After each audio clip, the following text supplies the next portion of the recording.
Join us on a journey with HELIX, where innovation meets efficiency.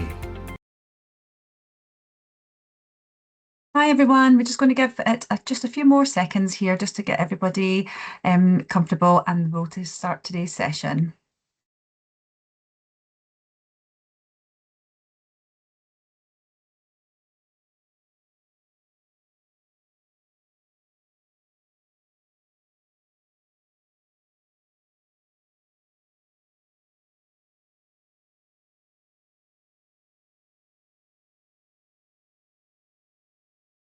Hi everyone, and thank you for joining us. We're delighted to have you with us today for today's webinar, HELIX Groundkit Simplifying Ground Segment Integration from Launch to Operations and Beyond. My name is Abby and I'll be your host for today's session. Joining me is Peter Medham, our CTO and co-founder of Bright Ascension. Before we get started, I'll just go over a few housekeeping notes. This session is being recorded and we'll share the recording with you after the webinar. There will be a live Q&A at the end of this session, so please feel free to submit your questions in the chat throughout this presentation and we'll answer as many of them as we possibly can. If not, we will then be able to reply to these post-webinar by email. Also, please note this content that is presented today is proprietary to Bright Ascension. We kindly ask that it is not copied, distributed or reproduced without our prior consent. Today's session will explore why ground segment integration is critical to enabling faster, more scalable mission operations throughout the mission's lifecycle. We'll go through the ground segment integration. It's critical to mission success, common integration challenges from launch to operations and beyond. You'll also receive an introduction to Groundkit and its architecture and a live demo of Groundkit. With that in hand, I'll hand you over to Peter to get us started today. Thanks, Peter. Thanks very much, Abby. Hi, everyone. Great you could join us today. I'm going to, as Abby says, I'm going to tell you all about one of our development kit products. It's called HELIX Groundkit. And it is a product that we've created specifically to assist with the creation and customization of ground software, bespoke ground software that meets your mission needs. And I'll tell you a bit about it and show you why we've created it and the effort that we've put into making it as scalable as we can by considering not just the job that ground software has to do in the context of spacecraft operations, but thinking about the bigger picture of how your whole mission needs to work together to deliver something really, really effective for what you need to do. So all of this has come from our experience as a dedicated space software company. We're based in Scotland. We've been going since 2011, and we've been working on a huge range of missions in that time. First mission was a CubeSat. In 2014, we did flight, ground, and simulation software for that mission. And since then, we have supported in various guises more than 60 spacecraft. That's with flight software, ground software, and a range of kind of products and services for the various missions that we've supported. Those 60 spacecraft are super different from each other. From very small spacecraft to very large ones, with a huge range of technologies and a huge range of different standards, communications protocols.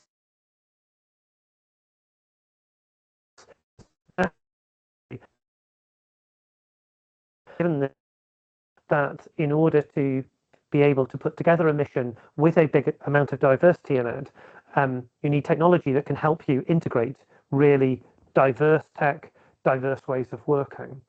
And we see this right across the industry. So the industry is growing. As everyone knows, we love the growth in the space industry, the diversity of ideas, the innovation. It's really fantastic. But that diversity of ideas also presents challenges in terms of the ways that different technologies might work together. And I think the pockets of standardization in the industry was quite useful, perhaps not going to solve some of these larger problems. And maybe if they did, they would be overly constraining on some of the innovation that we've all benefited from in that time.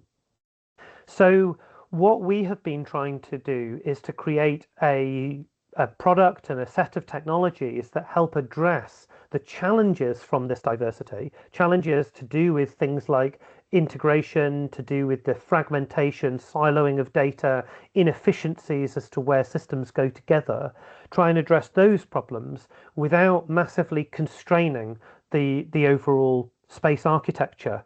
And I'm thinking not just on the ground, not just ground and flight, but much wider than that, looking at the supply chain of data or space-based services right the way through to consumers who are then in the downstream segment.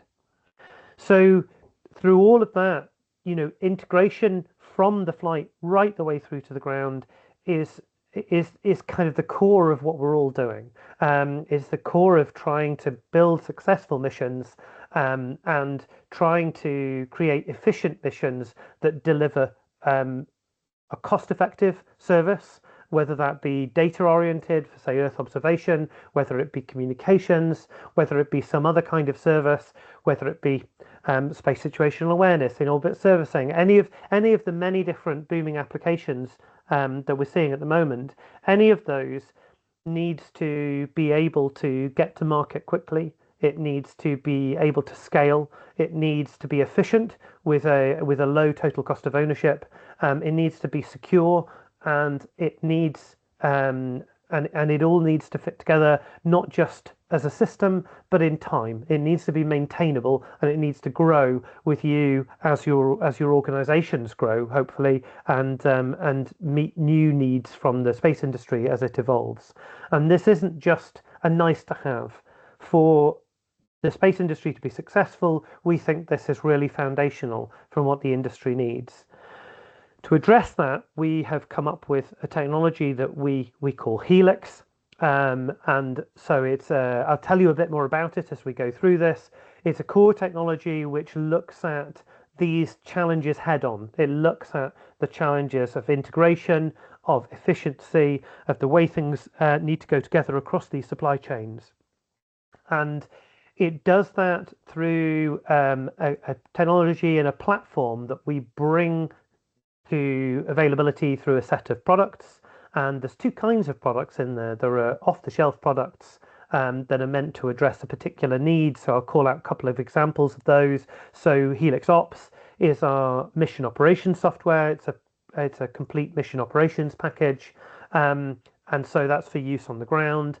And then we have, for example, HELIX Edge, which is a pre-built flight software solution for use on payload computers and managing complex payload systems, managing the data handling and all of the kind of generic elements of those. To complement those, we have another kind of product in this suite, and that's our development kits. And it's one of those that I'm highlighting today, and that's Groundkit, our development kit specifically for ground software. To go alongside those, we have FlightKit, which is our very mature flight software development kit.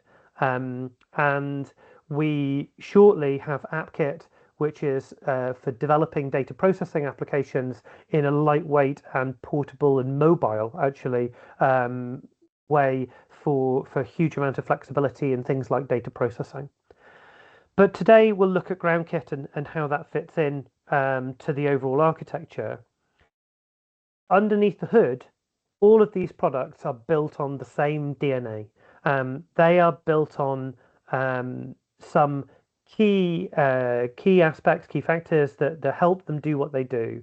In the case of the development kits, perhaps the most important part of that is that they are component based. So that means that we have a library of lots of quite small reusable software modules, effectively, and these are very highly structured. They have a very well-defined interface, and so they function a bit like Lego bricks. And we provide a library which is rapidly growing at the moment with all sorts of software components that are useful for building ground systems. And then we provide tools to allow you to add your own and to manage those to allow your own reuse within your team, across multiple teams, across a long period of time, and to help maintain and support those components over a long period of time. I'll show you a bit in a moment, but we put a lot of care into the development workflow to make sure that components are as reusable as possible, and that the creation of components is effectively a separate activity to the use of components. So you can create Lego blocks, you can put them on the shelf, you can keep them in your toolbox, and then you can then reuse those in lots of different ways, in lots of different scenarios, very rapidly, and build systems that are bespoke to a given situation for a low amount of effort. This is all powered by two other aspects in all of this, and I'll come back to these several times. They're both really important. One of them is that Helix technology is model-based, not really heavily model-based. If any of you have come across model-based systems engineering and model-based software engineering, there tends to be quite a lot of focus, for example, on behavioral modeling, and that's not what we're interested in. All of the behavior of your system is captured in source code, the kind of coding that I'm sure you know already. What we're interested in for modeling is more at the architectural level. It's about how do the pieces go together and how do they relate to your physical system. And this allows you to capture key information about how your flight software relates to your ground software, how the functionality of the spacecraft relates to the functionality of your ground systems. It also allows your ground systems to do some quite sophisticated things, such as being able to do automation, bits of automated planning, things like that, using information from the model. It's effectively a single source of truth about where your functionality is in the system. And you can start with quite lightweight models and you can add quite a bit more information into those. We'll see them today in a really lightweight way, where we're just capturing the key information about software components, and then those become part of the system, and they effectively define interfaces and the way that things go together. The other final key aspect of this is about service orientation, and I will come back to this because it's really key to what I'm going to show today. The way that components talk to each other in our system and the way that we model functionality is in terms of what we call services. And a service is quite simple. It's just a contract. It's a contract for some functionality between one component and another. And so every component describes the services it provides, but importantly, the services it requires in order to work. And we have a set of standard services, but you can also add your own bespoke services and create bespoke functionality in the system, bespoke ways of composing different elements of your system. These standard services are really, really powerful. These are our way of abstracting away from the details of any given space system, and it allows you to create ground systems that will work with very diverse satellites, and it allows other parts of the ground system, it allows downstream systems to then work with your space segment, with other parts of your ground segment in a uniform way, irrespective of vendor differences, of technology differences, and so on. So this kind of service-oriented abstraction is really critical to what we're trying to achieve with Helix. So what I'm going to do is tell you a bit about how we use Groundkit in some key use cases, and I'm going to pick up one of those and we'll talk it through and have a look at a bit of an example and a demo around that. So Groundkit itself is a software development environment, and it's based on component-based reuse, and it's based on these services, and it's supported by this underlying model, which is what powers the tooling and bits of code generation and things like that that are part of the tool set. The kind of vanilla or starting point use case for Groundkit is particularly around integration between flight side and ground side. It's where these services come in. So let's say you have some flight software that perhaps is running on an existing spacecraft. So perhaps you've built a spacecraft yourselves, and you have some bespoke flight software on it. It therefore has a completely bespoke interface. You need to integrate a ground software solution, and in this case, I'm talking about perhaps integrating HELIX Ops. HELIX Ops, our operation software, works entirely in terms of these abstract services. So abstract services doing things like telemetry parameter access in terms of telemetry monitoring, beacons, so effectively like housekeeping packets or that kind of thing, and also scheduling, scripting, all of these different things. There are services for those, and a growing set of services as part of the Helix ecosystem, and therefore in Helix Ops. And that's how Helix Ops works. It works in terms of those. Groundkit, in this case, allows you to create a bespoke for your spacecraft mapping between those high-level services and your flight software.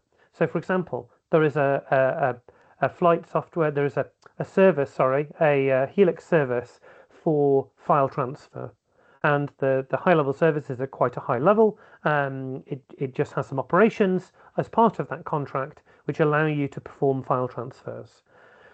The Helix Groundkit allows you to do a mapping of that onto whatever specific protocols your flight software uses. If your flight software uses a standard protocol, such as the CCSDS File Delivery Protocol, or CFDP, you will find that the Groundkit libraries already have a component for that. So you can drop in to your ground software mapping.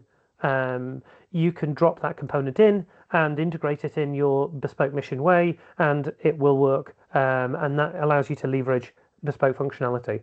If you have invented your own protocol, then you can create your own components to do that mapping.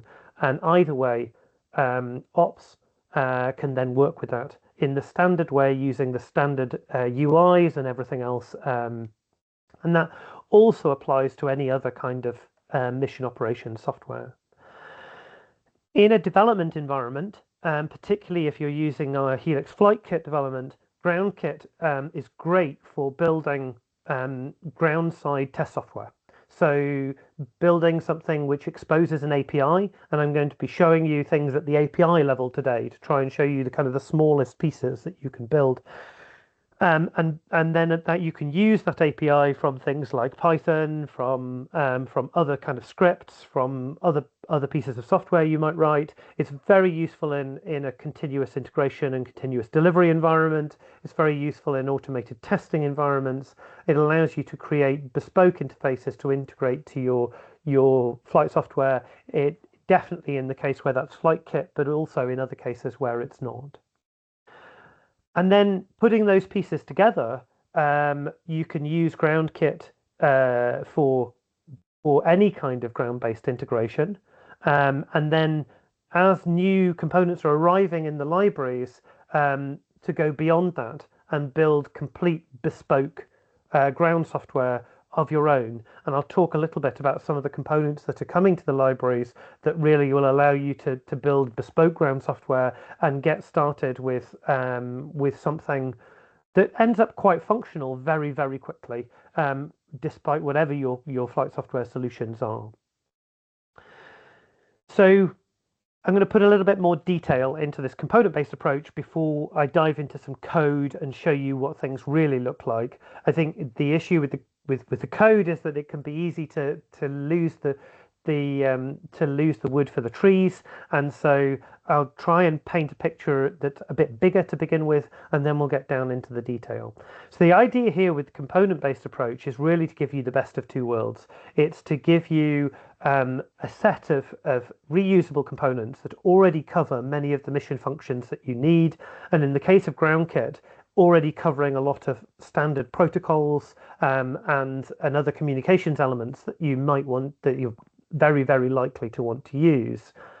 But every mission is different, every situation is different, and so we need to help you put those together in mission specific ways.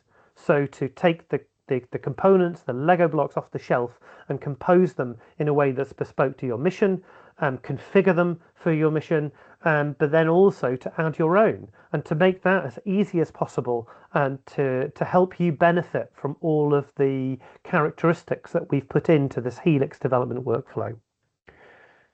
So Groundkit itself is a complete tool set. You install it onto your Linux PC, It installs a set of command line tools, which I'll show you, and it also will shortly have a graphical front end for kind of test environment. And that is basically like a cut down version of Helix Ops. But the roadmap for that does include a bunch of features that are specific to the development environment, and really help kind of speed up development. Today I'll be focusing on the command line tools and showing you what the code looks like. And then on future occasions, I'll be focusing more on the kind of graphical end of this and how those pieces go together. So to put some concrete examples in, some of the components I'll be focusing today are communications components. So particularly things like some of the standard CCSDS protocols, such as TMTC handling, space packets, that kind of thing. Supporting the libraries for PUS, for CFTP, which I mentioned, CSP, so the CubeSat Space Protocol, and there's lots more on the way, particularly as we actually use this to support a bunch of customers, which we are actively doing at the moment, which means a lot of these components are in active use and are being applied to missions. So you have the confidence that it's coming with that experience and that heritage, for the same as all of our products. There are also a set of components to help working with the model and also API interfacing. And the API technology that I'll be focusing on today is gRPC, so that's the Google RPC technology. We found it to be very valuable for deployment in a really wide range of environments, which is why we're focusing on it. But we do use different kind of API technologies in different environments.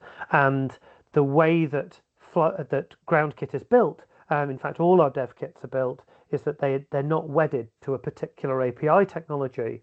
All services are defined separately from effectively what we would view as a transport. So whether that be gRPC, whether it be REST, whether it be some other technology, those can be swapped in and out without affecting the core functionality that you've created, because they're actually implemented in components. And so swapping those in and out is easy. We actually use Groundkit an awful lot for building our applications products, including for building Helix Ops. So all of the key components from the back end of Helix Ops, including things like monitoring and automation and beacon handling, all of those are coming into the libraries for Groundkit. And as Ops is reaching some fairly interesting mature releases the middle of this year, so in the next month or two, a lot of those components are going to be landing in Groundkit. We always make sure that we've tried them out quite a lot and that we have experience with using them in the context of a mission or application before we bring them through into Groundkit, so that we can give you that confidence that the components have been used for real before you want to rely on using them. So I mentioned a bit about the service-oriented aspect of this, and this is where I wanted to really pick up on that and talk about some concrete examples of the kinds of services that we have in the system. So this is a list of some of the standard services that we have, and they vary from some of the services around things like I/O handling. So for building communication stacks, each of the layers in the comm stack are glued together with services, and the service is quite simple. There's a thing called the communication service, and this allows just the flow of packets, but it allows you to construct any particular comm stack, stacking things up in any particular way. So let's take an example. In many cases, you might be running CCSDS protocols. So you might be running CCSDS framing at the data link layer, CCSDS space packets, and so on. We have also supported a number of missions, either ours or our customers using our products, where the technologies of radios that they're using mean that they actually need to put CCSDS frames or CCSDS space packets inside CSP packets, because that's the native format for a specific radio. And in that case, that's straightforward. It's slightly odd if you think about it in CCSDS terms, but it's very easy to achieve with components, because you just swap out one component underneath and put CSP in there, and put radio interfacing component in. Everything all stacks up and nothing gets impacted in the higher layers. So it's incredibly flexible as to how you want to put things together. The other kind of core services that are coming with the new components in the library are particularly around monitoring control and data handling abstraction. So the management of logs, whether that be on the ground or on board, and then things like beacons, the management of those, and all different kinds of data flows in your system. These are all supported by basic core services that are part of HELIX technology, and two I'll call out here are what we would call the action service, which is basically just commanding. So just a really rudimentary ability to do commanding with arguments, and any kind of command in the system. What commands there are, what we would call actions, are all captured in the model. And similarly for parameters. Now, this could be telemetry parameters, configuration parameters, any kind of parameter in the system, and those again are captured in the model, and a service provides uniform handling of those, completely independent of location, whether those are in flight or on ground or wherever they are. There are other technology services such as event handling, and a bunch of other things that are kind of core to the way that things get put together. So this means that the vast majority of any system built using Groundkit is built using components. So kind of more than 90% of the system, or the code in the system, is captured as components. To allow these components to talk to each other, there is a certain amount of kind of runtime framework that sits underneath. Some of this is framework that has been handwritten, and some of it is auto-generated. So the glue that gets these components to talk to each other, some of that is auto-generated specifically for your mission, and that helps the tools create only the code that's necessary for your particular mission. It keeps everything nice and efficient. It keeps things speedy. So this is effectively sitting on some service handling code, some utility modules, and a small amount of abstraction. And in the case of Groundkit, that underlying abstraction is really very simple. If you've had any exposure to our flight software, our flight kit, you will notice that this diagram looks incredibly similar for the flight software, and that's because this kind of architecture, this way of thinking, is not specific to Groundkit. This is effectively for all of our HELIX development kits. We always view the system in exactly the same way. So in fact, we have one way of viewing the system, one set of workflows, one way of defining services that are cross flight and ground, and then multiple implementation languages. In Groundkit, the implementation language is in Java. In FlightKit, the implementation language is in C. In the forthcoming app kit, the implementation language is in Python. And so in all of those, the ways of working and how the systems fit together is the same. And in fact, it allows you then to put together systems where different parts of that system are implemented in different languages without other parts of the system knowing or caring what language something was implemented in. So the idea is to have a really clear workflow with very clear steps that, as I say, is independent of implementation language. Importantly, although we're focused on a very specific need here, let's build some fantastic ground software. We're always thinking about, kind of on your behalf, we're always thinking, how does this fit into the bigger mission? How would you want it to be scalable? How would you want this to integrate with flight? How would you want this to be integratable with downstream data systems? And so the tools that we've built are really not just about, let's make some software right now. They're about this bigger picture. What we're trying to do here is that we do that thinking about architecture, about maintainability, about how things work over time, so that you don't have to, and you can focus on the stuff you really care about, getting value out of your code and delivering whatever it is that is the purpose of your mission. In all of this, it's very simple. Groundkit uses the concept of a workspace, basically just a directory, and that's where your code and model under development sits. And that contains two main things. It contains a library, which is effectively the shelf where all the reusable things sit. And then it contains what we call a mission, which is the place where you get to take things off the shelf and use them for your particular particular build effectively. So what we would call a deployment is effectively a binary build, and this involves taking things from the library, which are types, so component types, and then you're instantiating them in the context of a given mission. When you have this workspace, you can also wrap it up into what we call a bundle. So that allows you to wrap up, say, a workspace. A workspace doesn't have to have a mission in it, could just have library components in it. You can wrap that up into a bundle and share it with somebody else. When you wrap it up, it ties it all up with some version information. A workspace is also a really good item to be checking into your version control system, whether you use Git or something else like Mercurial. Because it's a development space, it works really well to have that handled by a version control system. At the point at which you want to then share that with someone else, that's equivalent to kind of wrapping it up and passing it on, a bit like you would probably tag your repo at that point. And that is the point at which you're creating a bundle and passing it on.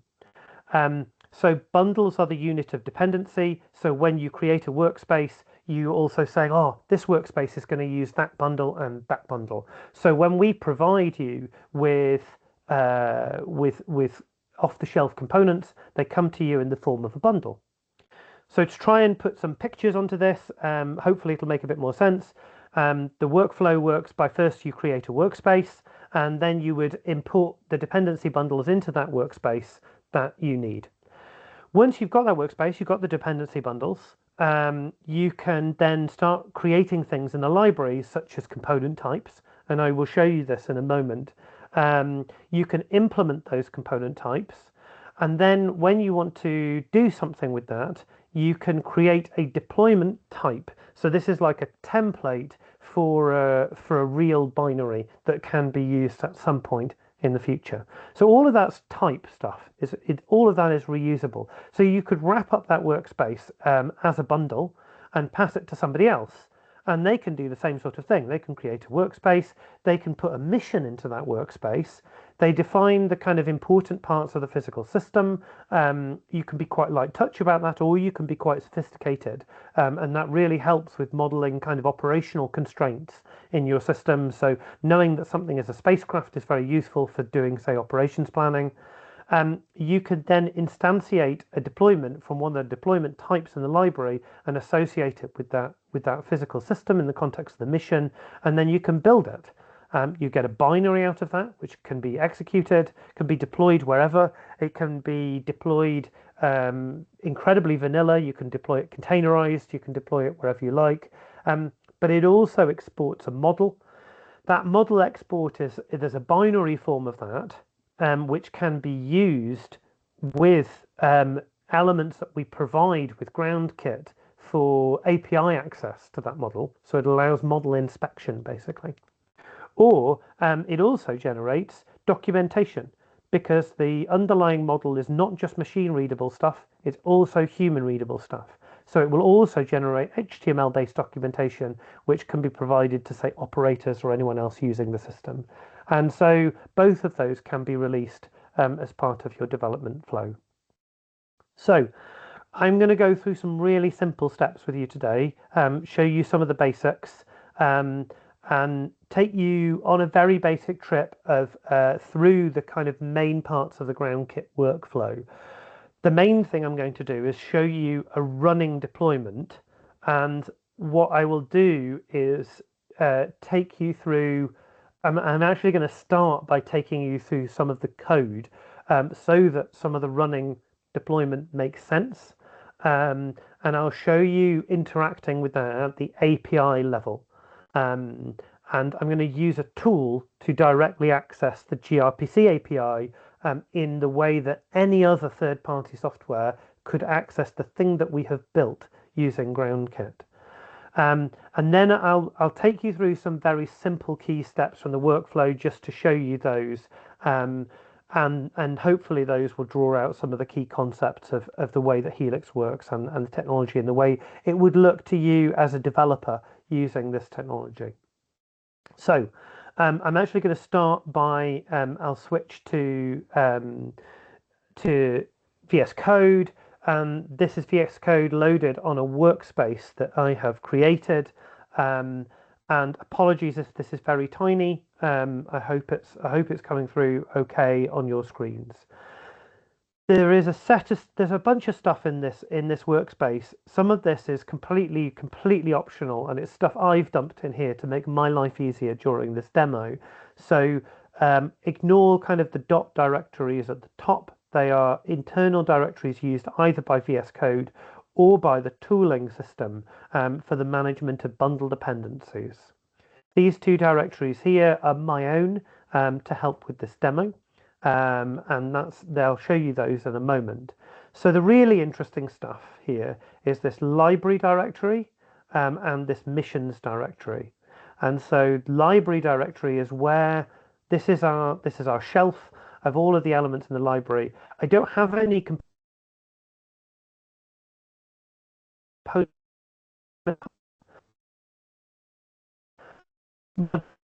basically reusable lumps of model or code that are singletons. So rather than being something that can be instantiated like a deployment type or a component type, they are chunks of code that are so more equivalent to a kind of traditional library. We tend to be very sparing with modules because we find that lots of singletons equivalent to having global variables. They tend to be quite bad practice in creating good architectures, and so we try and we provide facilities, but we try and limit their use in practice. In this case, the main thing that we have here is a deployment type called proxy demo, and that's what I'm going to be using in the context of this this demo. Now, I've got a few pictures that should hopefully help illustrate what it is that we're going to be doing. That proxy demo is effectively a Groundkit deployment that we have built, and I'm going to be interacting with it using an API client, which is a standard API client. And it's going to be one that you may have come across. It's called Bruno, and it allows me to just access those gRPC APIs. I particularly wanted to do this because it's something that many people might be familiar with, and they're really it shows that this is just a third-party client. There's nothing magic about it. We're going to access some of the standard services provided by the deployment that we've built, and that is going to connect to some flight software that I've actually built using FlightKit. And so what we've got here is a mini end-to-end system. We've got Groundkit working as an adapter between standard services and raw TMTC packets to the flight software. I've tried to keep everything simple, but it is showing that complete end-to-end system. Within the proxy demo deployment, and I'm going to switch back to the code in a moment and hopefully show you these different parts of this. There are kind of four main groups of components in there that make it work. If we start from down at the bottom left, these are the easiest to understand. There are a set of components that are communications components. Some of those hopefully you'll be very familiar with. Includes, for example, the CCSDS space packet component. So it's a part of the comm stack. Once we have got through the kind of comm stack part of this, we then need to translate those TMTC packets into services, and that's what the service providers are for. In this case, they're very simple components because of the way the flight software is working. If it was mapping to third-party flight software, they'd be more complex, but we're keeping things simple at the moment. Once we've got to these high-level services, those work fine in the context of this deployment. we then need to provide those services externally. And that's what the API provider is for. It's components that take those services and map them onto gRPC. And then there's a couple of utility components kicking around, which we won't worry too much about. But we can always come back to if there are any questions. So switching back to the code, what I'm going to do is open this XML. So apologies for XML. It's nobody's favorite syntax. It is very verbose, but we find it's quite good in terms of its ability to self-describe what's going on in a system. So all of the elements of our underlying model are described in short XML files. Rather than having one huge XML file that describes the model, we have a set of smaller ones that each describe one particular part. And then when you use the tools, it brings the ones it needs together to put together its understanding of the system. So hopefully this will be relatively easy to follow. We're saying that this is a deployment type. We've called it proxy demo. Here we begin the implementation. And so what we have in here is a set of component instances. So hopefully you can see that's a component instance. And there are two things there. We give it a name and it is a type. So in this case, it's a very simple protocol stack. Perhaps the most relatable one is down at the bottom here. So this is actually, these are actually working from the bottom up the way, if you like. So starting with TCP at the bottom, a framing protocol that we call packet stream, and then CCSTS space packets. And you can see here we're instantiating a comms.ccsts.space packet component. And these connections are what effectively connect this comms stack together. So this top layer connects to the next layer, connects to the next layer down. So that's that comms block that I put on the diagram. And then we have some service translation components. And these are handling two core HELIX services, the action access service, which is a generic commanding service, and the parameter access service, which does what it says on the tin. It is for accessing parameters. And then that is the second part of the translation here. And then finally, we have this section here, which is about turning those services into an external API, which is for gRPC. And so there's some gRPC components there. So you'll see that all of these are using component types that have come from our standard libraries, which is why this library doesn't have any component types in it, because all I'm using is stuff from the libraries. The utility stuff is down here. We've got a gRPC server component, which is which assists with these kind of gRPC parts here. And then that's pretty much all that there's in this snippet of model. And what we can do with this is we instantiate it in the context of a mission. So in fact, this is our mission XML, and it instantiates. Part of that is this deployment proxy demo, and this mission actually relates it to the flight software. So it's this mission XML, which is a little bit of model that says, hey, there's this thing on the ground. Oh, there's this thing that is representing flight software. There isn't actually any code for that as part of this because it's elsewhere. But the model captures the existence of these two functional parts of the system, and actually it sets up a route between them. So it knows that logically they're connected together. So what I can do on my command line is that I can actually build this. So we do everything with the HGK tool, so HELIX Groundkit, and in this case I'm going to build the mission, and it builds the mission called proxy, which is the one I was just showing you in that XML file. It does some code generation, and then some of the things it generates are POM XMLs to allow it then to invoke Maven, and Maven then does the actual underlying build as the build system. So the tools are effectively providing you with a uniform workflow and a uniform way of doing everything. The actual build under the hood is using tools that you're almost certainly familiar with, and we try and strike that balance between joining things up integrating existing tools, making it approachable, making it easy to use, but not like hiding it from you. You know, if you want all the Maven output, it's right there, crack on. So if you need to debug anything, then please do. So what I can now do is run the jar that built.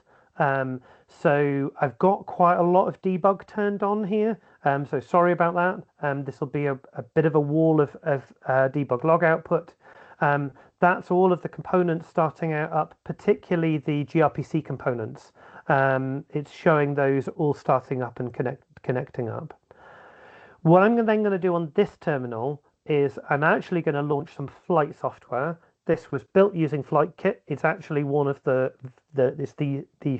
first ever tutorial in the FlightKit tutorials.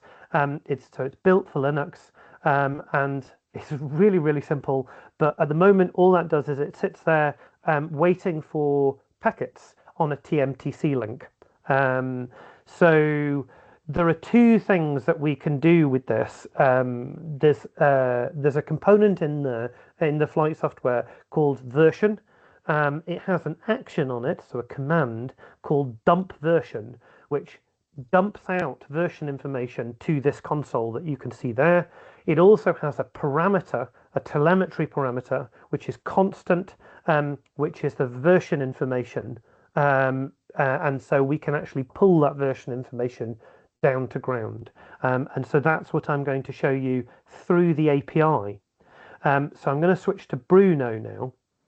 So if you're not familiar with Bruno, this might be a little bewildering, and I apologize for that. When we did the build for each of the services that are specified, it actually generates a gRPC proto file. So all of our services are specified in the model using an XML file, and that is completely API independent. We can generate gRPC from that. We do generate gRPC from that. In the future, we'll be generating REST-related artifacts like an Open API specification. So those are different binding technologies for that particular service. So what I've got down here is a set of effectively API calls pre-set up with some arguments to make this demo a bit easier for me. So the first one of these is that I can talk to my running Groundkit code, and I can ask it for the state of the connection through to the flight software, and it just says, well, I've just started, the connection state is new. So this enumeration is actually defined as part of the service specification. It's translated into a gRPC proto enumeration, and that's how that symbol is coming through there. The next thing I can do is I can connect through to the flight software. And then once I'm through to the flight software, now I can start using this API to interact with my flight software. And so what I'll do is I'm going to invoke that dump version command that I was talking about. Now, this is actually using the action access service, which is a generic commanding service to invoke any command on the entire system. I'm just happen to be specifying the dump version command. So when I do that, you see that the console in my flight software dumps out the version. So that is a high-level service for generic commanding being accessed across an API, going through my Groundkit code that I've just built using off-the-shelf components, translating that into TMTC packets using CCSDS space packets, which are going through to the flight software, which then is dumping that out. So I can do similar things in terms of accessing a telemetry parameter. I can access that and I can get back output. So in this case, it's returning me the value, and Bruno has decided to do something strange with its encoding. It's base64 encoded, but it would make a lot more sense in other situations. And then it's also providing the timestamp that came with that telemetry parameter. So finally, I can disconnect from that, and then I've disconnected from my flight software.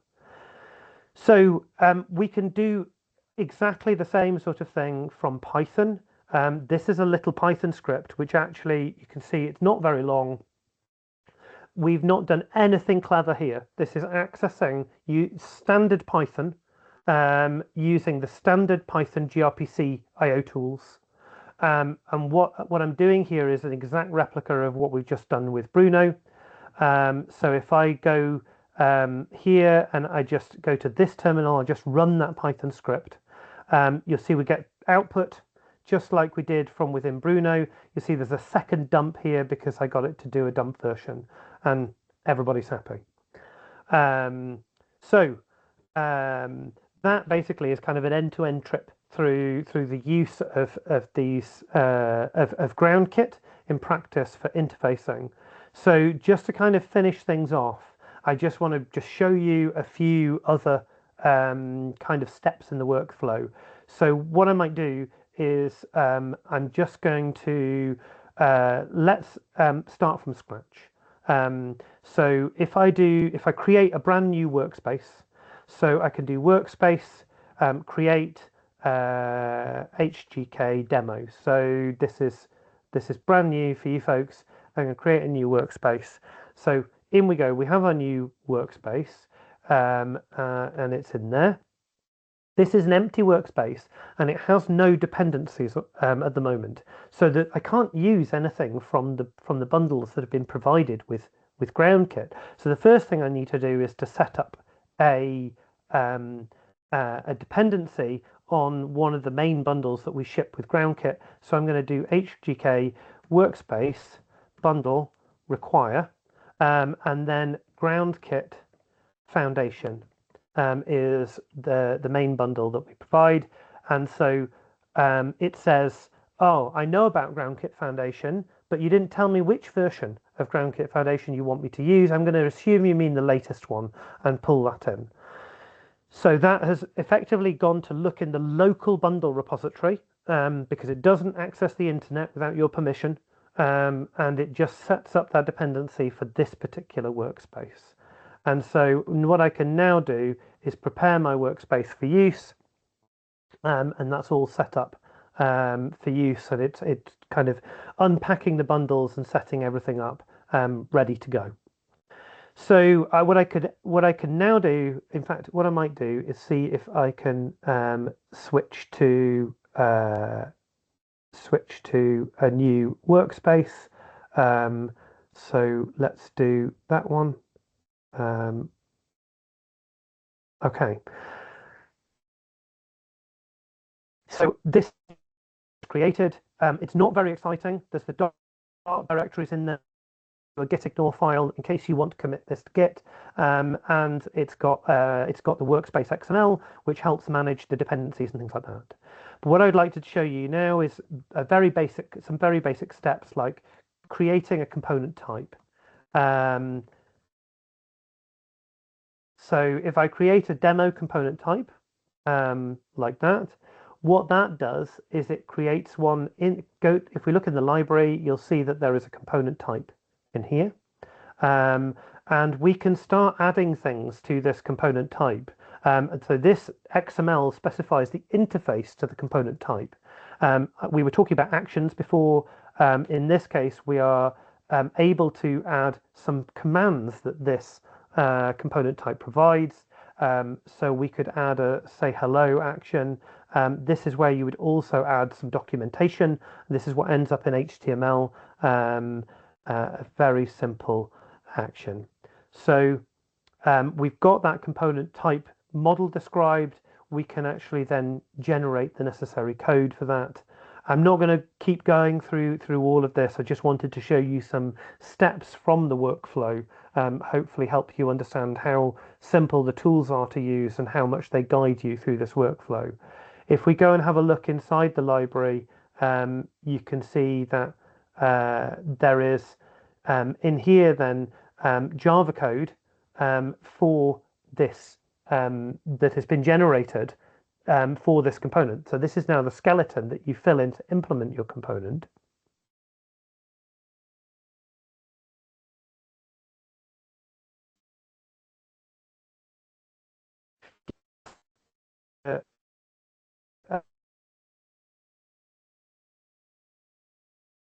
Um,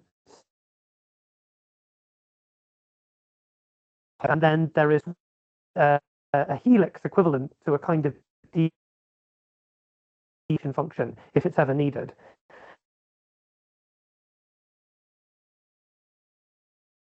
The main thing is that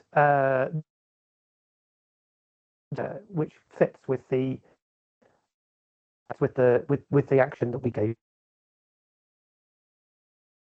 Let's do a bit of a tour around the various parts of Groundkit. The basic interactions with ground software, TMTC, creating and implementing a component type, and how it relates to a deployment type. So this is really all about being able to build your own bespoke ground software using a really rigorous workflow, supported by tools, supported by extensive libraries, and building on the heritage. All of the thought that we've put into how this scales, how you can then go on to use the model, all of the stuff there's so much on that's incredibly sophisticated that allows you to build really scalable ground systems and integrate those into other parts of HELIX software, but also into third-party systems. So please, if I've piqued your interest with this, then please do come back to us. We'd love to tell you more. There's so much more we can say about this. It's also a tool that's fairly recently launched, and as I've said, it's pulling in so much stuff from all of our other developments. It's a really exciting one to follow. We'd be very happy to talk you through the things that are coming in the next few weeks and months.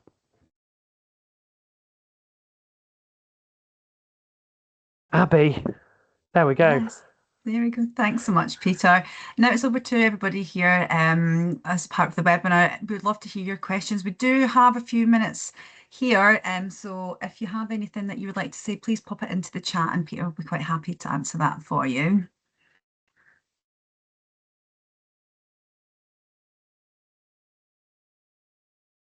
Oh, there are a couple coming through just now, actually, Peter.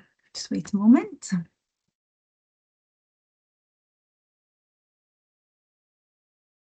Okay, well, I'm waiting on this one coming through. This question here then, Peter, why should I use Groundkit instead of other frameworks? Yeah, so it's a good question. There are quite a lot of ground frameworks available out there, from development kind of frameworks like this one. There's a ton of kind of general component-based frameworks. You know, when you think about the maturity of something like Spring or other kind of Java frameworks, there's also kind of cloud services to help build operation software. But what we're doing here really puts you in the driving seat. It allows you to build software of any scale, from very small to very large.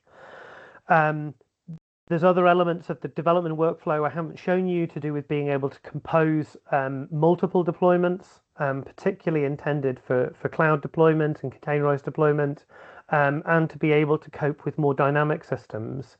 I think the really key difference is that we've put an awful lot of thinking into how this works in the context of your wider system, thinking about how ground needs to relate to flight, how payloads need to be operated, how your total cost of ownership for your space service is going to work out really efficiently for you, how this will grow with you as an organization, how teams work together, how you're able to work with teams both within your organization and outside.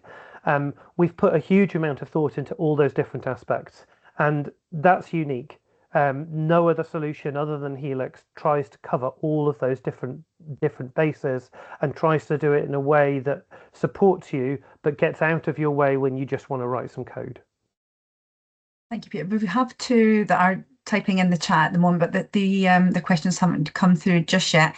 One more that we could answer just now, and for the two that are typing at the moment, if it does come to the end of the webinar, one's just come through just now. I'm a student about to graduate university with MP5s in astrophysics. Are there any potential internships or work opportunities with the company? We'll answer that one offline with you for that question, please. Take that. Yeah. I think Abby's right. We'll follow that one up. We have done in the past, but it'd be best to follow that up. We may well do. So yeah. Thanks, Abby. Okay. And thanks for the question and the interest as well. Yeah, thank you. Right. one more then. So the product still seems to be an active development. What does the future look like? Yeah, it is in active development, and so I focused on the real core elements of it today. There's a load of stuff coming, as I've been trying to say as I'm going through. Groundkit is going to grow massively through the components that are coming from ops in the next few months. The lab Helix Lab being available as a graphic front end, and then lots of specialized tools for building out ground software will be arriving over the next 12 months, particularly to allow more sophisticated bespoke ground software. We're also integrating GroundKit better into our other application products to allow you to use it for customization of those things like ops and forthcoming products like Helix Infinity. It's a really exciting time, so watch this space. And if you have anything specific that you're thinking, well, is it going to do this? Well, what about that? Then give us a yell. Be very happy to talk specifics. Okay, we've got one final one here. I'll keep the person anonymous, but they have thanked you for speaking today and presenting Helix Groundkit. Her question here is: I develop requirements in MBSE for EO. If Groundkit can import or connect to those MBSE operational workflows, you would avoid recreating them manually. Yes. So we haven't done a ton of detailed work around MBSE integration, but it's something that we've got a strong interest in. At the moment, the best route into that is that we have a set of APIs for working with the underlying model. And so it would be able to use those to do model-to-model transformation. So either direction. There are also a set of model exports that allow you to kind of pull raw data out of the model. So it's something we've done in the context of some R&D projects of doing requirements tracing from a larger MBSE model into the model that's being managed by the development kits. We've done it before using Flight Kit. In this case, it would work using GroundKit. And then also for taking some of the artifacts that are produced by GroundKit and relating those to, so for example, the other side of the development V in the life cycle, so the test side, and being able to trace that back to, say the requirements using an external MBSE tool.